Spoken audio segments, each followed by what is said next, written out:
X and I had way too young. We're friendly co-parents.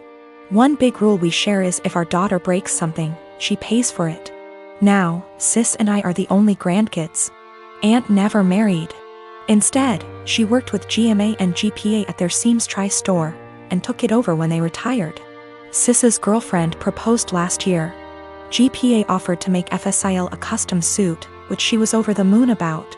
GMA had me ask Sis what her dream dress was and record the convo.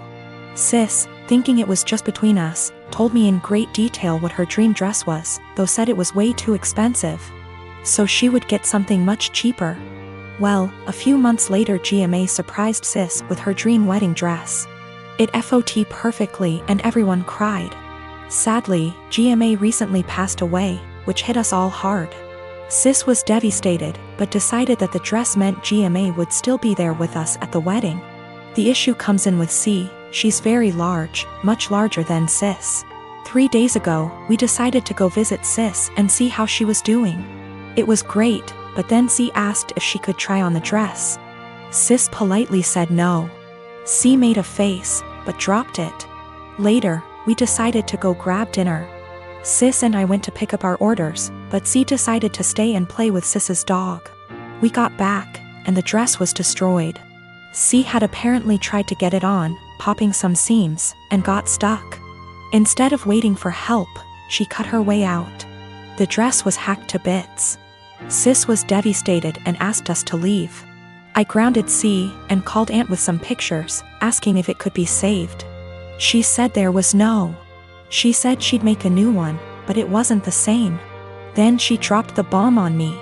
GMA had hand-sewed most of the dress, used super expensive fabric, and put almost 500 hours in making that dress. Since it was the only family wedding we'd have. In total, the dress cost $12,000, give or take. C has about $15,000 saved from various jobs, as well as winning writing competitions. This was supposed to help her in college. I took her to the bank and set in motion transferring all the funds, since as her parent I still have control over it. $12,000 to Aunt to pay for the new dress. $3,000 to my sister's wedding, as an emotional distress tax. I explained exactly why this was happening to C, but she sobbed the entire time, asking what was she supposed to do for college and saying it wasn't her fault. I told her she could get a job if she didn't get a scholarship. And it was her fault for trying on the dress after she'd been told no, and for not waiting until we got back. A few popped seams could have been fixed. Hacking the dress to pieces couldn't. C told my ex, and while she agreed C was in the wrong after the full story, said I shouldn't have ruined her future for a free dress. I reminded her of our rule, and she still thinks I'm wrong. $3,000, that was to make up to my sister that C destroyed the last gift our dead grandma ever gave her. I consider that part of the price of destroying the dress, since even if Aunt remakes it, it's lost a great deal of its sentiment value. I pointed out how young we has her because I wanted to explain how a 31-year-old has a 16-year-old kid. I do not resent having her, she's the best thing I've ever done. I also brought up C's size because Sis has Crohn's disease and thus is very tiny. The dress was made her for size, and C is much larger than Sis. I love C as she is, but just holding the dress up, it was clear it wouldn't fit. The money was C's have fun at college money, not her college fund. My ex and I are paying for whatever scholarships don't. When she was asking what she would do for college, she was asking what did she do for fun and to buy things we didn't pay for. I got off the phone with my ex. I sent her the pictures, and she freaked. She apparently didn't believe me when I said it had been hacked apart, and believed it was just a few torn seams. She was pretty much on my side after. She told me that she spent the day badgering our daughter, asking her why she did what she did. And finally C cracked and said she was mad that grandma wasn't alive to make her a dress, and that it was unfair. My sister got a free beautiful dress as a reminder when my daughter got nothing. Despite the many things she was given after the funeral. She tried it on, took it off when the seams popped, and then in anger hacked it apart. If she couldn't have a dress from grandma, no one could. Her own words. Honestly, knowing she did it on purpose has just made things worse. The fact that she could be so My brother-in-law, Sammy, lost his home shortly after his divorce 10 months ago. He moved in with us and brought his twin daughters, Olivia and Sloane 18, with him a couple of months ago. His sister, my wife, and I have one daughter, Zoe 16, and she and her cousins aren't close but get along fine. Olivia and Sloane have no respect for Zoe's privacy, none. They used to walk into her room and take everything they get their hands on. Makeup, phone accessories, clothes, school laptop, etc. Zoe complained a lot, and I've already asked the girls to respect Zoe's privacy and stop taking things. My wife and Sammy saw no issue with this. After all, they're girls and this typical teenage girl's behavior. I completely disagreed.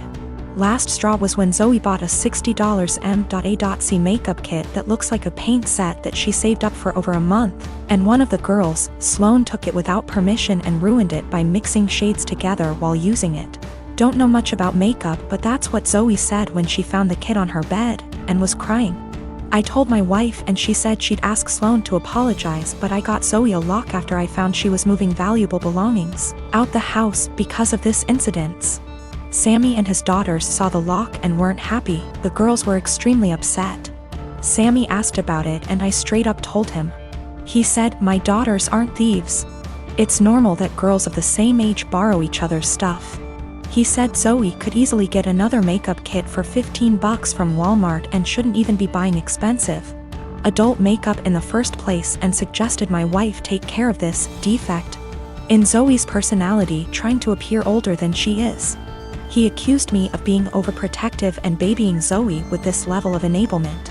I told him this between me and my wife, but she shamed me for putting a lock on Zoe's door for her cousins to see and preventing them from spending time with her, saying I was supposed to treat them like daughters. Then demanded I remove it, but I said this lock does not get removed till her brother and his daughters are out of our house. She got mad I was implying we kick them out and said her family'll hate me for this. So I reminded her that I let Sammy and his family move, in which something her own family refused to do, so she should start with blaming them for not taking their own son and niece's granddaughters in. If it wasn't for her family's unwillingness to help, we wouldn't be dealing with this much disturbance at home. Everyone's been giving me and Zoe silent treatment, and my wife is very much upset over this. My daughter turns 11 in 6 weeks. She has been begging for a Nintendo Switch. Due to poor grades and overall bad attitude, we decided not to get a Switch. Money isn't the issue, it's her behavior. She acts very entitled and she's lying left and right. I just don't feel now is the right time for a Switch. The theft, on Easter, we, my husband, our kids, and myself, are at my husband's aunt and uncle's house. Aunt and uncle have 2 adult children, one of whom is mentally delayed, we'll call her cousin. She functions about a 10 years old level but is in her 40s. She lives in an assisted living apartment and has a job where she gets paid $5 a week. So she doesn't get many upscale things unless they are a gift. Well, cousin had an old Game Boy that she saved up to buy and was playing while we were there. She eventually set it down and moved on to playing a board game with us while the kids ran around playing. My kid decided to be an epic turd and took the Game Boy. She snuck it out of aunt and uncle's by asking if she could go to our car to look for a book she had brought, and stashed it in the glove box. She proceeded to hide the fact that she had the Game Boy for several days, even after being asked where she last saw it. Her opening to come clean when aunt and uncle called and asked if we had seen where cousin might have left it. Due to cousin's challenges, she was utterly distraught over her missing Game Boy. It's one of the few forms of entertainment she has, and she worked hard to have it. I'm disappointed about the thievery, but I'm even more upset over my kid's attitude about being caught. I only found out about it because her sisters ratted her out. Even then, she absolutely refused to tell me the truth and tried to pin it on her sisters. It wasn't until I sat there and thought about it that I knew she was lying to me. Once I told her I knew it had to be her because of XYZ, did she finally confess. Her behavior only got worse from there. She refused to apologize when uncle and cousin came by to get the Game Boy, and had the balls to act like SHE was the one being wronged. I feel like I need to drop the hammer on her and send the message home that stealing is not okay. I think that purchasing the Switch, with my daughter's help from money she would earn by doing extra chores, And having her give it to cousin might be a good way to deliver that message while simultaneously giving cousin a nice upgrade to make amends. I mentioned this to a friend and they said this would be a move because birthday. I don't really think that matters, but the comment was enough to make me question myself. I do intend on giving my kiddo the opportunity to earn a switch down the line, just not in such close proximity to this incident. Not sure how or when, since I have a so to consult, but the opportunity will be provided in some way. Our therapist is of the opinion that my daughter largely has these issues because of the inconsistent co-parenting relationship her bio dad has with my husband and I.